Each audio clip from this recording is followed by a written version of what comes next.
The human obsession with negativity, why we can't stop looking at what's wrong.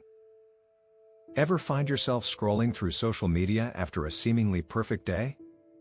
Everything's fine, but suddenly, you're knee-deep in outrage, envy, or scandals. Let's delve into this strange addiction to negativity we all seem to share. From news to tweets, negativity bombards us constantly. But here's the twist: we're not just victims, we're active participants. Studies show negative news gets shared 70% more than positive stories. We click on scandals 5 times more than heartwarming tales. Why is that? It's all in our evolved psychology. Psychologists call it negativity bias, our tendency to focus on the negative. Early humans thrived by detecting threats, think predators lurking in the grass. But today, that instinct isn't as useful, right? Now it's a harsh email or a comment that irks us. Dr. Rick Hansen said, "The brain is like Velcro for negative experiences. We remember bad moments more vividly than good ones." One negative comment can overshadow 50 positives. Let's talk about only children wanting siblings and vice versa. Both sides idealize what they don't have. Psychology gives us a term: hedonic adaptation. We quickly adapt and often think new circumstances will bring happiness. Leon Festinger called this social comparison theory.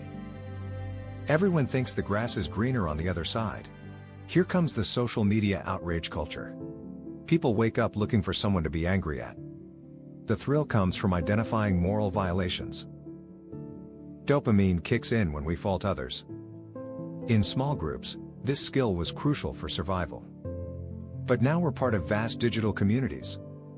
Confirmation bias also plays a sneaky role. Focusing on flaws in others boosts our self-esteem. But this outrage requires more and more intensity. Yesterday's mild scandal isn't enough anymore. Let's not forget about the media's role. Negative news gets more clicks and shares. This can create a warped perception of reality.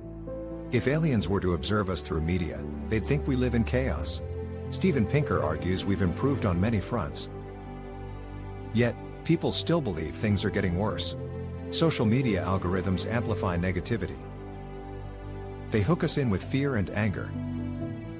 The 24-hour news cycle craves constant bad news. What's the cost of this negativity obsession? Rates of anxiety and depression are skyrocketing. Consumers of negative news report higher stress levels. This focus on negativity fosters division and suspicion. Our empathy is declining as we get used to outrage. We have real problems that need our attention. Chronic outrage helps little in solving those problems.